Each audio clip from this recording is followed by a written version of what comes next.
Before we get into the video, could everyone please subscribe to my Endless Diary Tales channel? Thank you so much.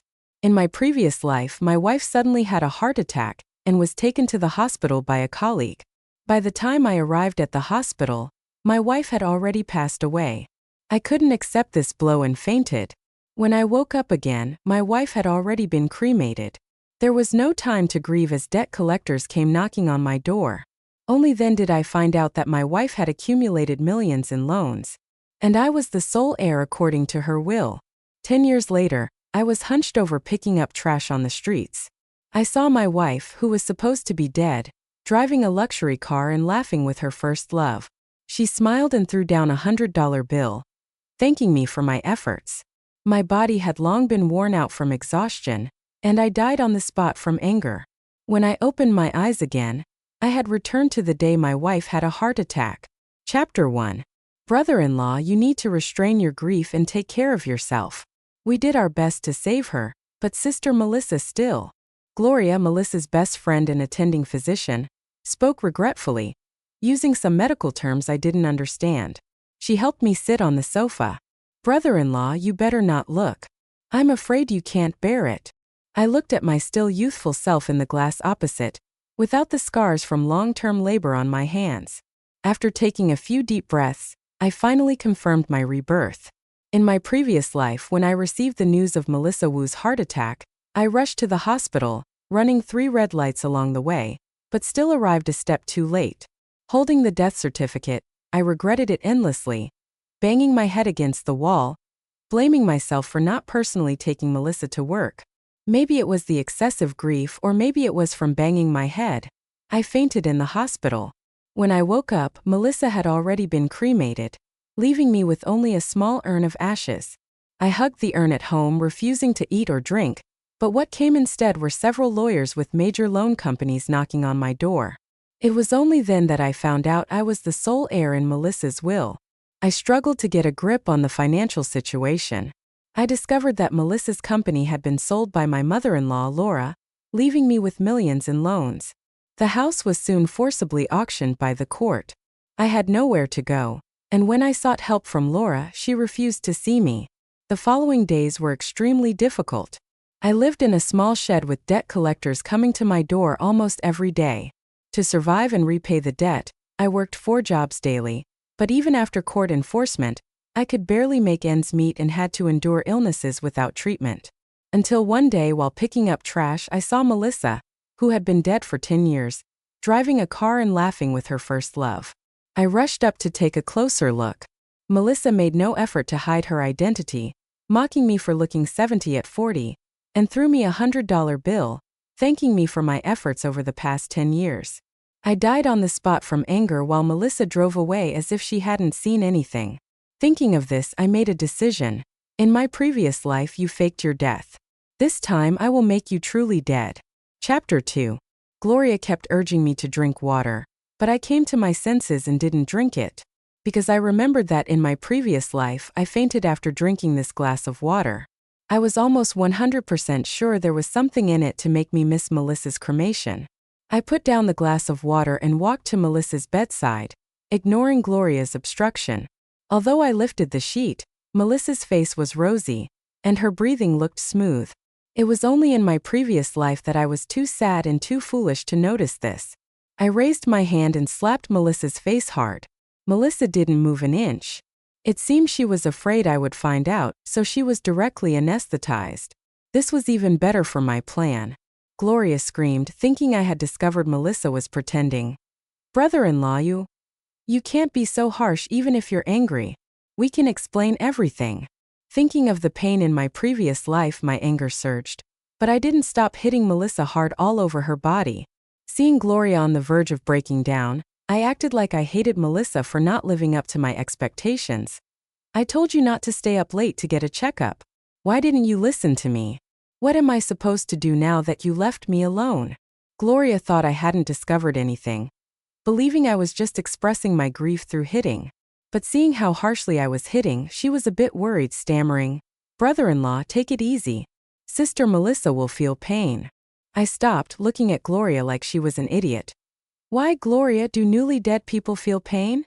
Gloria swallowed, regretting her words, and awkwardly forced a smile. No, She couldn't finish her sentence. Not wanting to argue with her, I directly took out my phone and dialed a number. Yes, I want to donate organs here. Just died recently.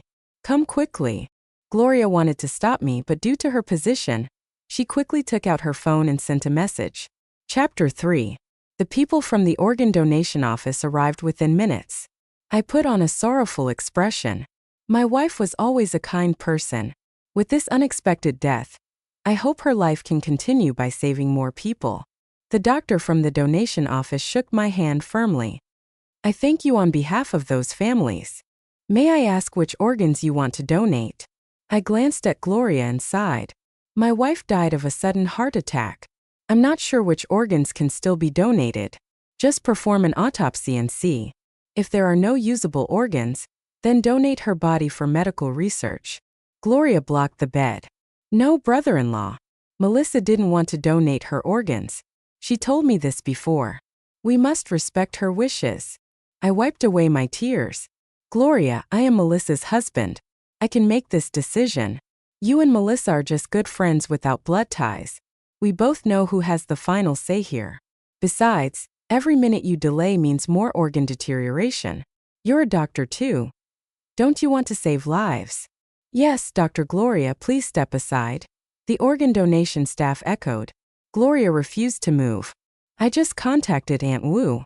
You should at least let her see Melissa one last time. So she had informed Laura. I nodded in agreement. I never intended to donate Melissa's organs because I knew she would be discovered alive as soon as her chest was opened. My goal wasn't to expose her fake death. Instead, I wanted Melissa to make the fake play turn real. I did all this simply to force out Victor or maybe Laura. I wanted them to see Melissa die with their own eyes, powerless to stop it. This would also serve as evidence against them if they ever tried to frame me in the future. Chapter 4. Laura rushed in with curlers still in her hair, indicating she was at the salon. She sighed with relief seeing Melissa still intact on the bed. Then she slapped me. What's the use of you? What bad luck did Melissa have to marry you? My daughter died because of you, and you still want to dissect her. If anyone touches a hair on my daughter's head today, I'll kill their whole family. Laura forcefully drove the organ donation staff away. No dones chance. No dones chance. Go harm someone else. The organ donation staff left reluctantly, having no choice. Gloria breathed a sigh of relief and covered Melissa with a white cloth. Laura sat on the sofa and continued to curse me. You worthless scum. Your wife is dead, and instead of mourning and burying her, you want to use her for medical research? Do you still want to be a silent teacher? You want to cut my daughter into pieces? If you want to be a good person, donate yourself. You can die now and I'll donate all of you holding my face. I sighed heavily. Mom, I'm sorry. I was just trying to. Before I could finish, Laura slapped me again. Don't even think about it. Now go back. I'll take my daughter to the crematorium later. I fell silent, kneeling on the floor, humbly handing the water Gloria had brought me to Laura. Laura, not suspecting anything, drank it in one gulp due to her dry mouth from all the yelling. Gloria didn't have time to stop her. Within minutes of drinking, Laura fell asleep. Cold sweat immediately broke out on Gloria's face again. She stammered. Brother-in-law, you're not thinking of donating organs again, are you? Chapter 5. I shook my head and laid Laura flat on the sofa. Of course not. Mom said no, so I won't continue. Gloria sighed in relief. Aunt Wu suddenly fainting might not be a good sign. You should take her to the emergency room quickly. I'll arrange for Sister Melissa's cremation myself. How can that be? It's not right to trouble you with this. You're a doctor and know more than I do. You should take care of my mother while I handle the cremation. With that, I contacted the crematorium and asked them to come immediately. Gloria tried to argue. There's no rush for the cremation. Let's wait until Aunt Wu wakes up. Sister Melissa isn't going anywhere. I replied. Gloria, Melissa is already dead. The living are more important than the dead.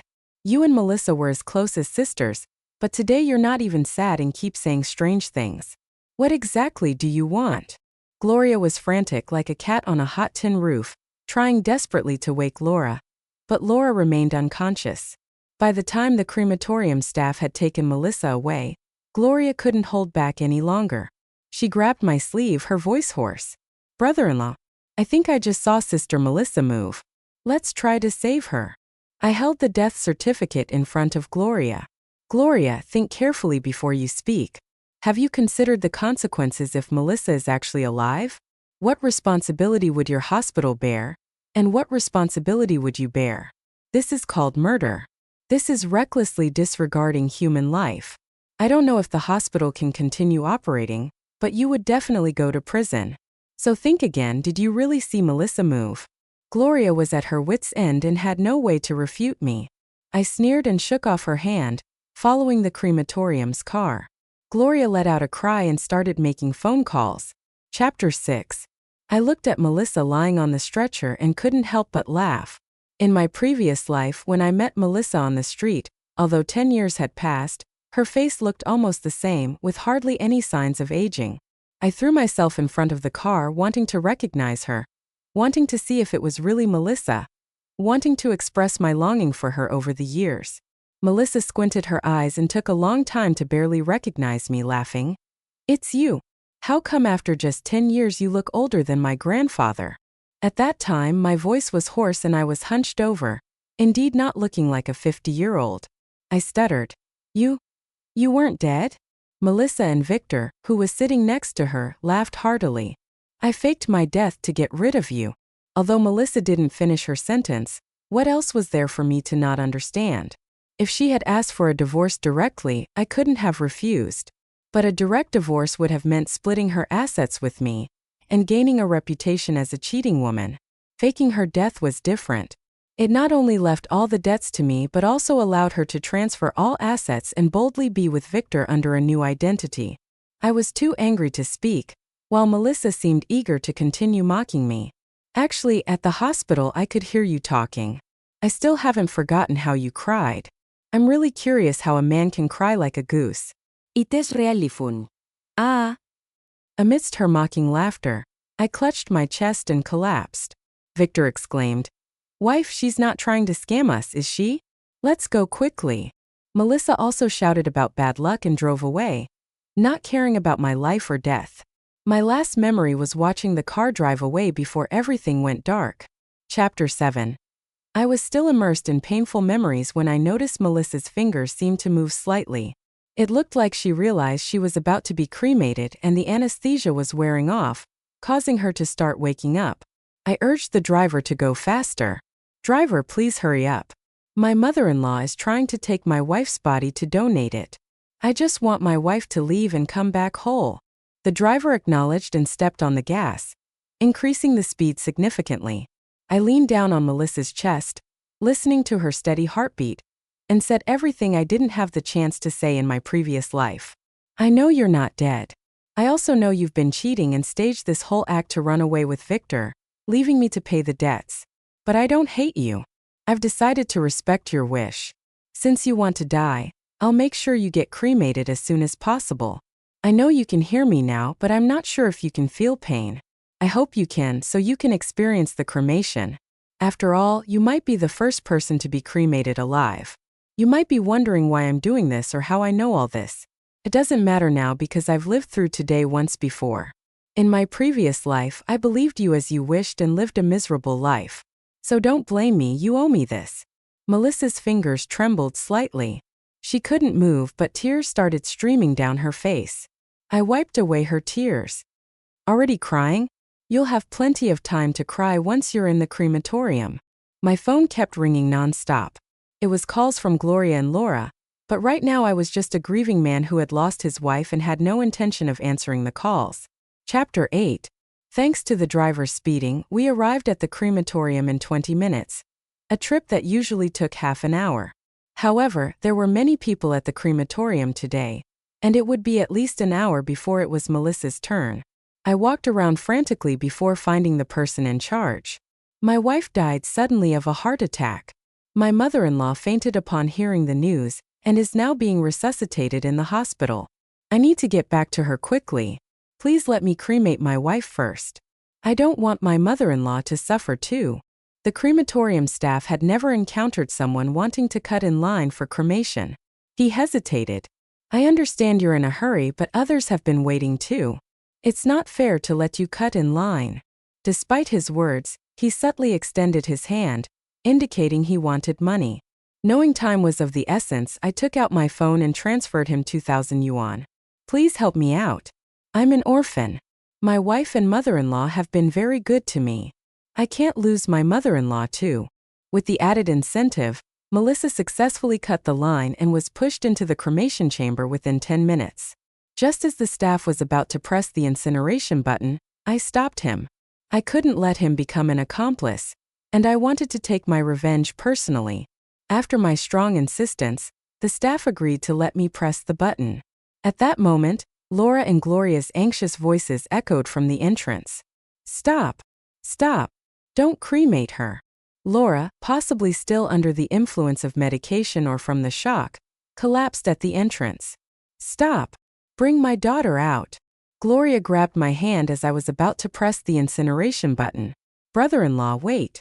Aunt Wu has something to say to Melissa. Laura, panting heavily, shouted. Get out. I won't let you cremate my daughter. I'll do it myself.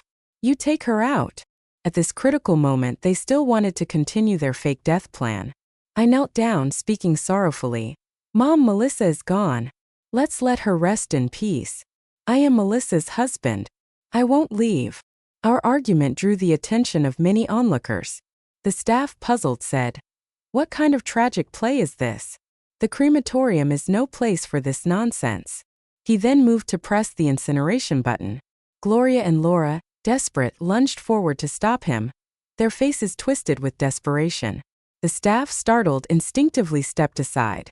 Gloria and Laura, unable to stop their momentum, fell onto the button, and flames instantly engulfed Melissa.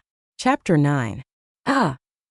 Two screams echoed, and everyone looked at Gloria and Laura, but I kept my eyes fixed on Melissa inside the crematorium. The anesthesia on Melissa must have completely worn off. I vaguely saw her mouth open and her hand stretch out, but unfortunately, the commotion outside was too loud and no one noticed. It was only after a minute that everyone turned back to look at the crematorium. The crematorium staff pointed at the crematorium in amazement, whispering, This is the first time I've seen a hand reach so high. It really looks like a living person. Yeah, usually there's only a slight muscle reaction. It's a good thing it's daytime. Otherwise, I'd think it was a ghost. I wiped away non-existent tears and tried not to let my lips curl up, speaking pitifully. My wife loved her mother-in-law the most. She must have heard her mother-in-law's voice and tried to sit up to see her one last time. I wiped my eyes and said to the crematorium, Rest in peace, my dear wife. Don't worry, I will take good care of Mom, and make sure she joins you soon. Coincidentally, as I said this, Melissa's hand fell back down, seemingly dead for good. I breathed a sigh of relief, and it felt like the suffering from my past life had vanished. Gloria, ignoring the collapsed Laura, stumbled over and was horrified by what she saw inside the crematorium. She desperately pressed the incineration button. Why won't the fire stop? Put it out. The staff, seeing such a distressed family member for the first time, quickly pushed Gloria aside. We understand you're grieving, but the dead cannot come back to life. Acting like this won't bring her peace. That's right, and this is an automated crematorium. Once it starts, it has to burn completely before it can be opened. Please calm down. Chapter 10. Gloria, pale as a ghost, collapsed onto the floor, muttering, It's over, it's all over. Then she looked at me. Brother-in-law, why didn't you answer your phone when we called you? I sighed. I was too distraught to answer any calls. All I could think about was what to do now that Melissa is gone. Besides, cremation after death is a normal procedure. Why were you trying to stop it? Laura crawled to my feet. You bastard. You killed my daughter. Give me back my daughter's life. I sighed again but didn't help Laura up. Instead, I held up the death certificate. Mom, I know you're upset, but Melissa's death has nothing to do with me. She died of a sudden heart attack, not because of anything I did. If you don't believe me, ask Gloria. She was the one who tried to save Melissa and issued this death certificate. Isn't that right, Gloria? I turned to look at Gloria. Gloria was at a loss for words. Should she say Melissa wasn't dead? Then how did the death certificate come about? Say Melissa was dead? Laura wouldn't believe it. Seeing my point, Laura suddenly grabbed Gloria's throat. It was you. You killed my daughter. She was alive and you issued a death certificate. Now she's been cremated. This is all your fault. Feigning shock, I covered my mouth. What, Mom? What are you saying? Melissa wasn't dead. I quickly turned to look at Melissa, still being cremated. No wonder I thought I saw her fingers move when she entered the crematorium. I thought it was just my imagination. I can't believe it was real. Chapter 11. Upon hearing my words, Gloria pulled her hair desperately and, after much mental preparation, finally spoke. It's true, Melissa isn't dead. She was just anesthetized. If you had waited a few more minutes, she would have woken up. I still felt the need to escalate things. What are you saying? Melissa was cremated alive and conscious. This statement was horrifying, and everyone present was stunned. The staff's faces turned pale as they muttered. No wonder just after I started the fire, she suddenly reached out her hand. My God, this is murder. Hearing this, Laura rolled her eyes and fainted. I quickly reacted, slapping Gloria across the face. Gloria, are you insane? How can you joke about something like this? My wife is dead and you're making up lies. Gloria, shocked by the slap, stammered. I'm not lying. I sneered. Not lying? Then tell me, why was my wife anesthetized? Why did you issue a death certificate? If you're going to lie, at least make it plausible. Gloria didn't know how to explain, and the surrounding staff, hearing this, thought she was joking and went back to their work. As Melissa's cremation concluded, I angrily left the crematorium with her ashes. Before leaving, I told Gloria, you scared Mom into fainting for no reason. You take her to the hospital. It wasn't that I didn't want to stay and see Laura's reaction upon waking, but I had more important matters to attend to. Chapter 12. I placed Melissa's ashes prominently in the living room. Then I quickly contacted a lawyer to start the process of inheriting Melissa's company and estate. In my previous life, I was too grief-stricken. By the time I came to my senses, the company was gone. If I didn't act quickly in this life, Laura would surely seize control once she woke up. I couldn't waste this second chance. After completing the paperwork, I contemplated the millions in debt. Knowing Melissa, she wouldn't have given all that money to Victor or Laura, but I had already checked, and there was no such money in her name, so she must have hidden it. Following Melissa's spending records, I found a garage she had rented. Following the address, I found the cash hidden there. I quickly contacted the bank and loan companies, paying off part of the interest and settling the loans. With everything done, I lay on the sofa holding a glass of red wine and smiled at Melissa's photo on the wall. Thank you, dear wife. Now I have money, a house, and a company with no debts. I'll live a carefree life, even better than in your previous life. I drank heavily and fell asleep on the sofa. The next morning, I was awakened by a knock on the door. Rubbing my aching head, I opened the door. Outside stood Gloria and Laura, accompanied by a man who looked a few years older. It was Victor, looking angry and holding a 6 or 7-year-old boy who resembled Melissa. Was this a child born before our marriage? No wonder Melissa refused to have children after we married. She had already had one with her first love. The three of them looked sorrowful and had dark circles under their eyes, probably from several sleepless nights. They were followed by a few police officers. Chapter 13. Laura walked into the house, pointing at me. Officer, this man cremated my daughter alive. Arrest him and cremate him too so he knows what it feels like. I had anticipated this drama, but I didn't expect it to come so quickly. I sighed. Mom, can you stop making such jokes? I took out the death certificate. Officer, this is my wife's death certificate. My mom couldn't handle the loss and might have some mental issues. The officer looked at the death certificate. This seems fine. I sighed again. My wife and I were married for 3 years, and our relationship was very strong. When she passed away, I didn't want her body to decay, so I cremated her immediately. Was that wrong? Laura clutched her chest. You're lying. My daughter despised you long ago. If Victor hadn't been unable to divorce back then, Melissa would never have married you out of spite. You did it on purpose. You cremated her out of turn just to get her inheritance and company. I confirmed it with the company yesterday. What else do you have to say? I looked incredulous, my eyes red with tears. Mom, you can insult me, but my love for Melissa was real. If we had no feelings for each other, why would she make me the sole heir of her estate? Laura couldn't refute this, so I continued. You say Melissa was still alive. How could such a large hospital fail to determine if a person is dead or alive? Gloria told me herself that Melissa was brain dead, and her heart had stopped. What living person is like that? Chapter 14.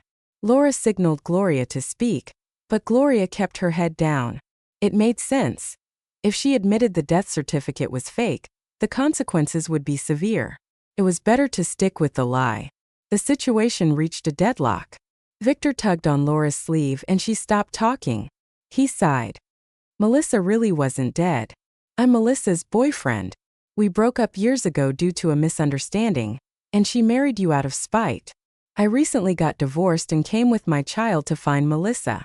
She realized she still loved me and wanted to fake her death to leave you.